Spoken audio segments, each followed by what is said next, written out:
paz do Senhor Jesus a todos os alunos, amigos e irmãos em Cristo Jesus, que estão conosco em mais uma escola bíblica dominical. Meu nome é Marcos Rogério Petrachim, sou professor da Escola Teológica Deus e Amor, e eu tenho um imenso prazer de estar aqui com vocês mais um dia para iniciar mais uma aula da nossa revista da Escola Dominical, As 7 Cartas do Apocalipse. Você que ainda não tem a sua revista, adquira-la você pode adquiri-las ali nas livrarias da Igreja Pentecostal Deus e Amor. Todas as livrarias das nossas igrejas, está ali a revista disponível para que você venha acompanhar os ensinamentos das cartas que João escreveu no livro da Revelação, conhecido, o Apocalipse, e nós estamos abordando esse trimestre essa revista. E eu tenho certeza que você já tem sido edificado com as aulas anteriores, eu tenho certeza que o Senhor já tem falado grandiosamente com você, você já tem aprendido bastante, temos aprendido juntos, não é mesmo? E hoje eu vou abordar a 6ª lição, nós iremos falar sobre a carta que João escreveu à igreja de Tiatira, da igreja da Ásia Menor, que tem como tema Tiatira, uma igreja tolerante. Antes de nós lermos, irmãos, a leitura bíblica em classe de aula, vamos ler aqui o texto áureo, que ele é muito interessante, que está baseado em 2ª carta aos Coríntios, capítulo 6, do versículo 14 ao 15, que diz: Não vos prendais a um jugo desigual com os infiéis, porque que sociedade tem a justiça com a injustiça? E que comunhão tem a luz com as trevas? E que concórdia há entre Cristo e Belial? Ou que parte tem o fiel com o infiel?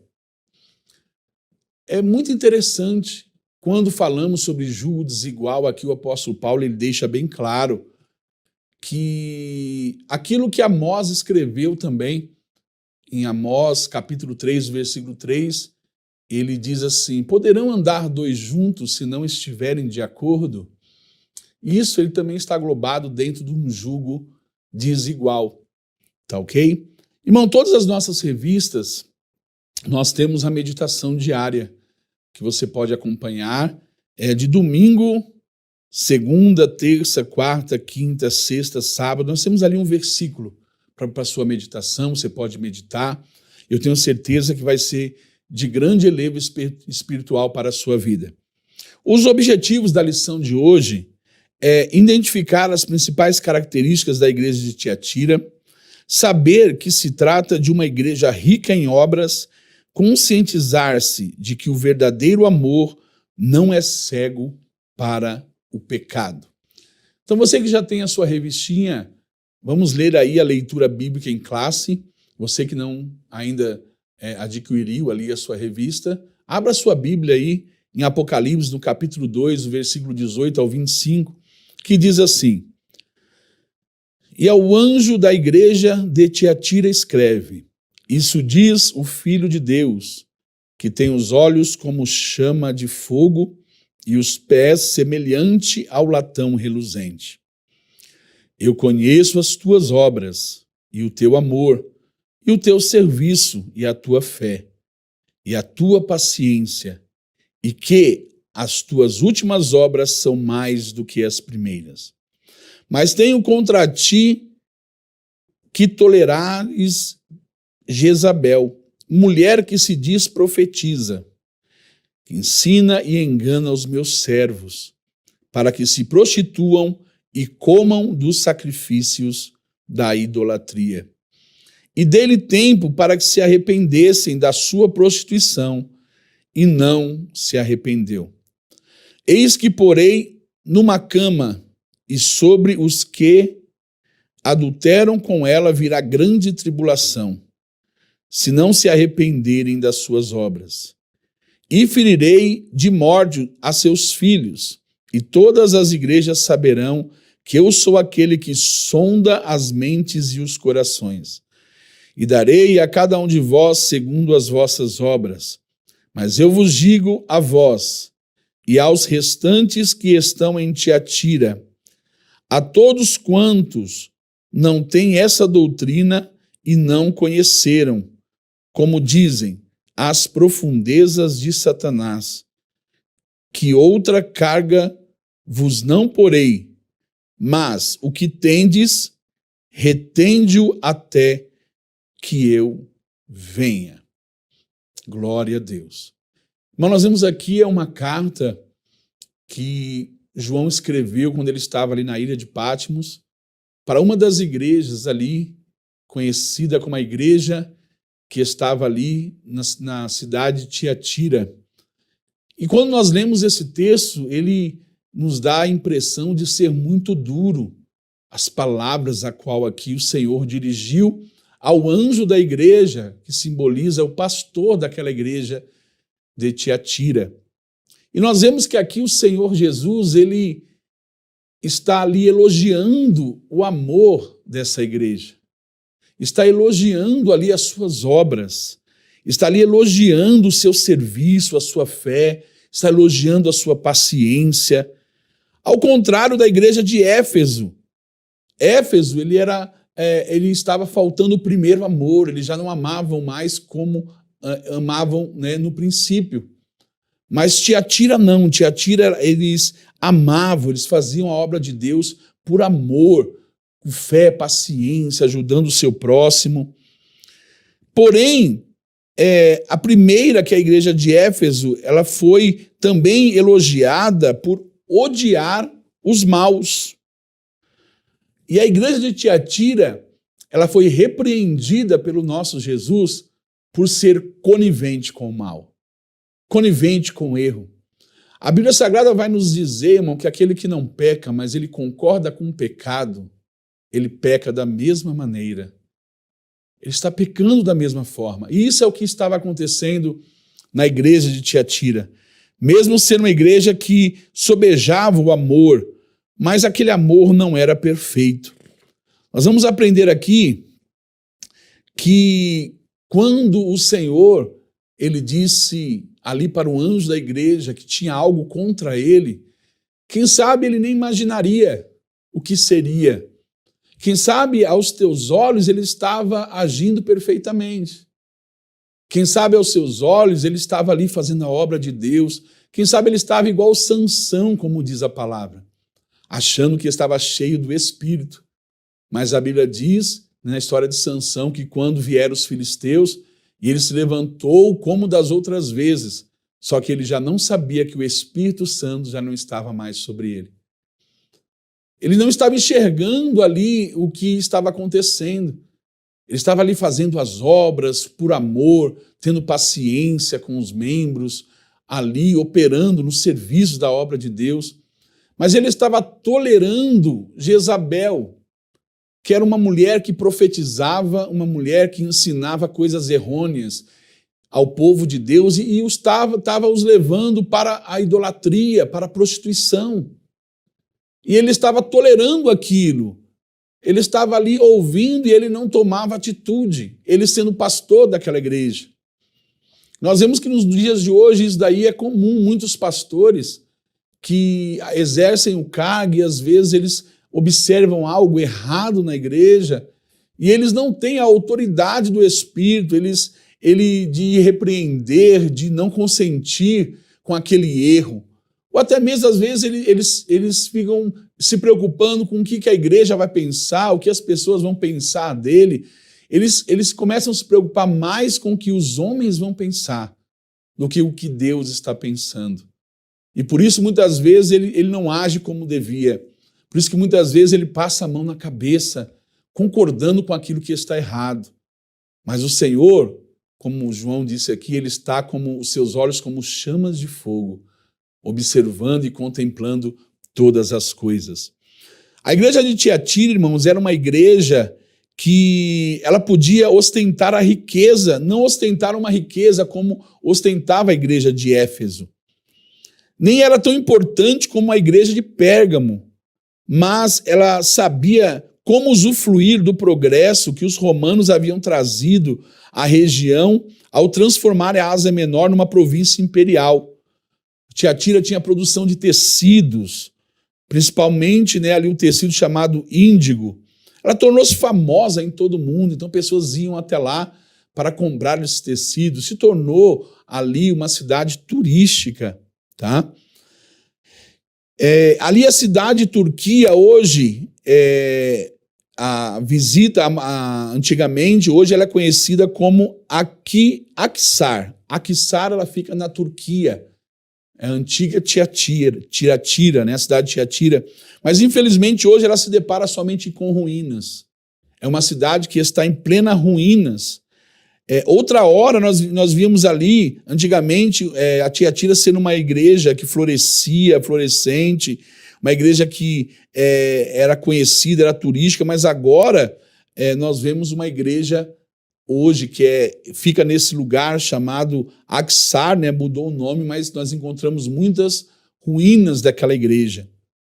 É provável que o evangelho ele tenha chegado nessa cidade através de uma mulher chamada Lídia. Lídia de Tiatira. Quem que foi Lídia? Lídia ela era vendedora de púrpura. E nós sabemos aí, quem conhece a história, sabe que Paulo, quando foi direcionado para Macedônia, né, até mesmo ali, né, em Filipo, ele pregou o evangelho, e ele pregando o evangelho, Lídia ouviu ali a pregação de Paulo, e a Bíblia diz que Deus abriu-lhe o coração. E ela ali se converteu, não somente ela, mas toda a sua família, teve um encontro pessoal com Deus. E dizem que ela foi como se fosse uma evangelista, ganhou ali a Tiatira, falando de Jesus para aquelas pessoas que ali estavam, tá? O apóstolo haveria de confirmar o trabalho ali estabelecido em sua terceira viagem missionária. Nós sabemos que o apóstolo Paulo ele fundou essas igrejas na Ásia, era a função do apóstolo, ele fundava a igreja, ele levantava pastores, capacitava os pastores e deixava ali responsável. E ele se preocupava em escrever também para aqueles pastores para saber se estava tudo bem, para saber se tinha se levantado heresias, que naquele tempo Paulo ele confrontou muitas heresias que eram pregadas pelos judaizantes, que eles pregavam que Cristo não era o suficiente. Como em outras lições nós já falamos, eles pregavam que não era somente para ser salvo, não era somente acreditar em Cristo, que precisava cumprir as obras da lei de Moisés. Precisava ali cumprir a circuncisão, precisava ali cumprir a guarda do sábado, as dietas, né, religiosas dos judeus. Então eles queriam impor ali obras, até mesmo para que as pessoas seguissem, para que elas viessem ser salvas. Mas nós aprendemos que Cristo ele é suficiente para a nossa salvação. Nós vemos em Éfeso 2:8 que nós não somos salvos por obras, somos salvos pela fé, pela graça. Ninguém será salvo por obras para que ninguém se glorie. Porque se fosse assim, teria muitas pessoas aí fazendo grandes obras e elas também seriam salvas, mesmo elas negando a Jesus, negando essa salvação tão maravilhosa que foi o sacrifício de Cristo ali na cruz do Calvário. Identificação do destinatário, Filho de Deus. Quem escreveu? Foi apresentado o próprio Senhor Jesus, que pediu para que João escrevesse essa carta. Ele escreveu essa carta ali para a igreja de Tiatira e ele tinha um propósito. Qual era o propósito? Que eles se arrependessem. Mostrando ali para o pastor que os olhos do Senhor estavam sobre ele, que tudo foi feito por ele, que tudo ele conhece, tudo ele vê, que ele sonda as mentes, sonda os corações. Portanto, o Senhor sabia muito bem o que passava ali na igreja de Tiatira. Ele sabia muito bem sobre a vida de cada pessoa que estava ali. Aqueles que verdadeiramente faziam por amor, aqueles que realmente, quando viam algo errado, eles se indignavam com aquilo que estava errado, porém não podiam fazer muita coisa porque eram membros da igreja, aguardando, quem sabe, uma atitude do pastor. Muitas vezes, irmão, nós se indignamos, porém a indignação, ela por si só não adianta nada. Eu sempre costumo dizer que a indignação, ela precisa ser acompanhada com um desejo de mudança. Quando nós se indignamos com alguma coisa, nós precisamos não somente se indignar e não fazer nada, cruzar os braços, mas nós precisamos se indignar e procurar fazer algo para mudar. Procurar fazer algo para mudar aquela situação. Então a indignação ela tem que vir acompanhada com o senso de mudança. Nós vemos aqui também o que ocorre em nossas igrejas e hoje em dia não está oculto aos olhos do Filho de Deus. Então, hoje em dia, nas nossas igrejas, nós sabemos que o Senhor também ele está contemplando todas as coisas. E aqui nós vemos na revista que o escritor dizendo que nós precisamos começar a viver um tempo de avivamento. É um tempo de conserto, é um tempo para nós consertarmos a nossa vida. É um tempo que Jesus já está à porta, Jesus já está voltando para buscar a sua igreja. Porém, tem muitas pessoas que se dizem igreja, mas estão despreparadas. Já não amam mais a vinda do Senhor, já não se preocupam mais, já não tem mais ali aquele desejo de encontrar com o Senhor. Não tem mais aquele desejo de ver o céu pelo lado de dentro. Então, Paulo está dizendo para que nós venhamos se preparar cada dia mais. Falando ainda da identificação do destinatário, como diz aqui, ele é o nosso supremo juiz. Nós vemos ali Jesus, ele aparecendo para João, e ele como um poder, né, que ele irá ter para julgar todas as coisas, todas as nações. Hoje ele é o nosso advogado. Hoje, quando nós oramos ao Senhor, Jesus, nós pedimos algo, ele é o nosso advogado. Mas naquele dia ele será juiz, naquele dia ele estará ali para julgar os ímpios e os justos. Nós vemos aqui também que Deus não mudou, ele continua a julgar os lobos que em sua igreja vestem-se de cordeiros, a fim de levar as ovelhas ao pecado. Nosso Deus, irmãos, ele é um Deus de justiça. A palavra de Deus diz assim, que aqueles que estão de engano dentro da minha casa, diz o Senhor, esses não hão de prevalecer. Eles podem até mesmo viver de aparência, até mesmo enganar por um tempo. O próprio Deus até mesmo permite, mas eles não vão durar por muito tempo. O próprio Deus, ele age com justiça sobre a vida dessas pessoas, que muitos, né, se dizem até mesmo pastores, e são lobos disfarçados de ovelhas. Se preocupam somente com a lã das ovelhas, só se preocupam com o que as ovelhas podem ali oferecer para ele, mas não se preocupa verdadeiramente com a alma daquela ovelha. Eu costumo dizer que ser pastor é uma responsabilidade muito grande, porque você está cuidando de algo que não é teu, você está cuidando de algo que é do Senhor. E um dia você terá que prestar conta disso. Você que é pastor, que está me assistindo nesse dia de hoje, zele pelas ovelhas do Senhor. Não seja conivente com o pecado, como estava sendo ali esse pastor de Tiatira. Ela era uma igreja rica em obras. Né? Nós vemos aqui o terceiro tópico dizendo que o Senhor elogiou ela pelo seu amor, pelo seu serviço, pelas suas obras, né? Pela fé que eles tinham, pela paciência. Nós vemos Jesus ali elogiando todo o trabalho daquela igreja. Porém, algo lhe faltava. O que era que estava faltando? Estava faltando comprometimento. Comprometimento com o quê? Comprometimento com a palavra que liberta, a palavra que transforma, a palavra que nos direciona. Nós precisamos ter compromisso, irmão, com essa palavra. Precisamos não somente conhecer a palavra, precisamos andar na palavra, viver essa palavra. Tem muitas pessoas que às vezes até pregam, mas não conseguem viver, e a Bíblia chama esses tais de hipócritas. Eles pregam, mas não conseguem viver aquilo que pregam. E nós precisamos viver, sabe por quê? Porque um dia os discípulos falaram, Senhor, o Senhor veio para nos julgar. Jesus falou assim, não, eu vim para salvar, vós já tem quem vos julgue. A minha palavra há de julgar a cada um de vocês. Essa palavra que nós pregamos hoje, que nós ensinamos hoje, ela irá nos julgar naquele último dia. Seremos julgados por ela. E ai daqueles que são como os fariseus hipócritas, a qual Jesus repreendeu naquele tempo. Antigamente, como já foi falado, os fariseus, irmãos, quando você chamava alguém de fariseu, era uma honra. A pessoa, poxa, porque o fariseu ele era religioso, era um homem espiritual. Eles tinham o fariseu como um homem que era mais próximo de Deus. Então, quando ele era chamado de fariseu, a pessoa, poxa, era uma honra ser chamado de fariseu. Porém, quando Jesus veio e desmascarou a farsa dos fariseus, hoje, quando você chama até mesmo algum cristão de fariseu, você tem que tomar cuidado, né? Porque é como se você estivesse chamando ele de hipócrita, né? Então, hoje, ninguém quer ser chamado mais de fariseu por causa da hipocrisia. Isso é uma coisa que nós precisamos tirar das nossas igrejas. Nós não podemos ser coniventes com isso. E aquela pessoa, irmão, que prega o que não vive, guarde esse ensinamento. Quando uma pessoa prega, irmão, algo que ele não vive, sabe o que acontece?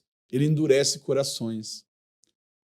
Porque a palavra de Deus, ela precisa estar, é uma espada. Ela tem um símbolo como uma espada afiada, uma espada de 2 gumes, que ela penetra na divisão da alma, do corpo, das medulas. E somente ela é apta para discernir a intenção do coração. Então, quando você ministra a palavra, as pessoas que estão ouvindo, a palavra de Deus penetra no coração dessas pessoas. Mas quando a pessoa é hipócrita, a pessoa não vive a palavra, não maneja bem a palavra da verdade, é uma palavra, a Bíblia, ela acaba como se ele estivesse manejando uma espada cega. E a espada cega, ela não penetra. A espada cega, ela bate. Ela vai batendo, e quando bate, ela machuca. E muitas pessoas hoje, infelizmente, estão sendo machucados, porque têm ouvido, né, de cima do púlpito, né, pessoas despreparadas ministrando a poderosa palavra, pregando essa palavra de qualquer jeito. E Paulo vai ensinar Timóteo, dizendo assim, apresentai-vos ao vosso Deus como obreiro aprovado, que não tem do que se envergonhar, mas que maneje bem a palavra da verdade. Que maneje bem. Manejando de qualquer maneira, nós temos um monte de gente fazendo isso. Nós precisamos aprender a manejar bem a palavra da verdade. Então nós vemos aqui o Senhor reprovando ali a atitude ali do anjo da igreja, porque estava tolerando aquela profetisa que estava levando o povo ao engano. Às vezes, irmãos, aqui simboliza a profetisa, porque, quem sabe, ela era uma mulher bonita, formosa, atraente aos olhos, né? E ali o pastor estava sendo conivente com ela por esse motivo. Mas se você for contextualizar, tem pastores que às vezes, por a pessoa às vezes ofertar na igreja, ser um dizimista que dizima alto na igreja, ou às vezes é um empresário, e às vezes vê ele fazendo algo errado e às vezes ele não quer corrigir. Ele não corrige por quê? Porque tem medo daquele irmão, daquele sair da igreja, deixar de dizimar, deixar de ajudar. E aí ele acaba consentindo com o erro, consentindo com o pecado daquela pessoa. Mas o Senhor, ele reprova essa atitude como reprovou a atitude desse pastor aqui em Tiatira. Para concluir, irmãos, a nossa lição, em sua misericórdia, Deus ele concedeu um tempo de arrependimento a Jezabel para que ela se convertesse. Nós vemos aqui o Senhor falou assim, ei, eu dei tempo de se arrependerem, mas não se arrependeram. Não quiseram. Segundo Pedro, capítulo 3, versículo 9, vai dizer assim que algumas pessoas têm a vinda de Jesus como tardia, sendo que o Senhor ele retarda a sua promessa, retarda a sua vinda.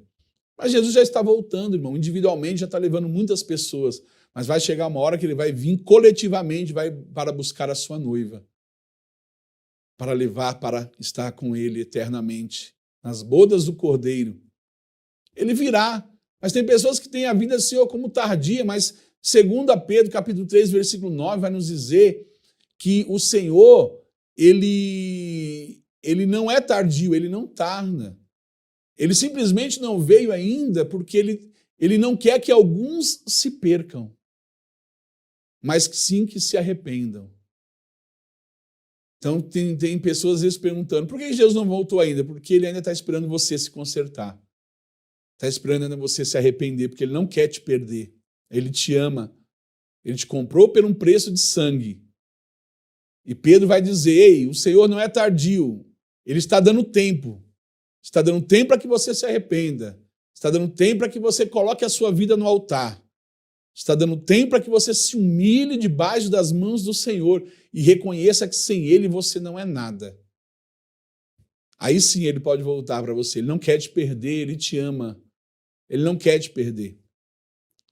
E aqui nós vemos aqui, para encerrar também, apesar de estarmos em plena era da graça, o Deus do Antigo Testamento, Ele não mudou.